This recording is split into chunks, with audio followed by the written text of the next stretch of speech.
Videoaula sobre a divisão briófita. As briófitas são plantas de pequeno porte que pode ser observado aqui cobrindo a superfície do solo, formando um tapete verde, ou a superfície dos troncos de árvores ou as rochas.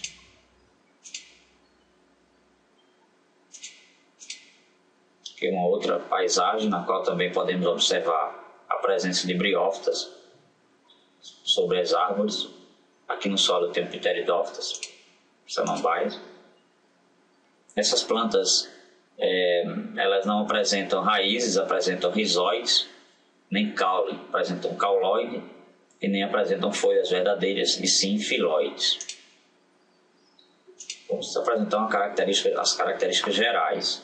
Elas são chamadas de talófitas porque, justamente pelo fato de não apresentarem raiz, nem caule, nem folhas, elas são chamadas como se fosse uma planta talo, sem essas divisões. Então, por isso, chamadas de talófitas. São avasculares, e não, e sem vasos condutores de seiva. Então, a seiva que vai aparecer, que aparece claramente em outros grupos vegetais, é transportada através de vasos condutores. Essas plantas não possuem esses vasos. Portanto, as substâncias são transportadas, se for um soluto, é transportada através de difusão, célula a célula, passando da célula mais concentrada para menos concentrada. Se for água, no caso, vai ser um processo de osmose, na qual a água também passará célula a célula lentamente. Em virtude disso, de não terem vasos transportadores de seiva, essas plantas são de pequeno porte, em média 2 centímetros, não mais do que isso, em média. São criptógamas, não apresentam flores,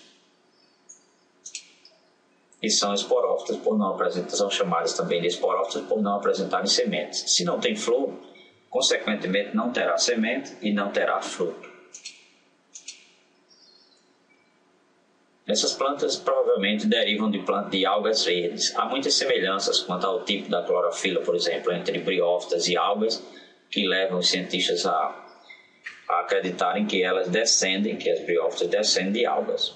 Essas briófitas podem ter dado origem a plantas mais desenvolvidas, mas com novas adaptações para a vida em terra firme, como é o caso das pteridófitas, samambaias, que já são plantas vasculares, as gimnospermas já são plantas com sementes, e a angiosperma, que possui flor e fruto.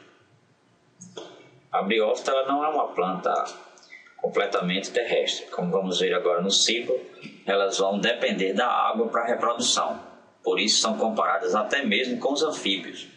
Alguns autores as chamam de anfíbios do mundo vegetal. Vamos ver por quê. Aqui eu tenho o ciclo. Vou começar o ciclo aqui pelo meu lado esquerdo, onde eu tenho duas plantas. Eu tenho a planta chamada de gametófita, aqui um gametófito feminino, e sobre o gametófito cresce uma outra planta chamada de esporófito. Esse esporófito é uma planta 2N, ou seja, uma planta diploide, como as células do nosso corpo são diploides, exceto os espermatozoides e os óvulos, que são haploides. No interior dessa cápsula, células vão sofrer meiose e vão formar esporos N. N significa que esses esporos serão haploides, terão metade do número de cromossomos típico da espécie. E cada célula haploide só possui um dos cromossomos homólogos, dos pares de cromossomos homólogos que compõem o esporófito. A divisão meiótica é uma divisão que forma gametas nos animais, espermatozoides e óvulos, e vai formar esporos nas plantas. É uma divisão reducional, porque o número de cromossomos se reduz pela metade. Então, portanto, esporos N, que vão cair sobre o solo, sobre rochas ou sobre troncos, e vão germinar e produzir esporófitos, que vão produzir gametófitos, são plantas que vão produzir gametas. Aqui eu tenho um esporófito masculino e um gametófito masculino, N, ele deriva de um esporo, consequentemente ele é N. E tenho um gametófito feminino, também naturalmente N, porque deriva de uma célula N. O gametófito masculino vai produzir os gametas masculinos, anterozoides, células N. Essas células são flageladas.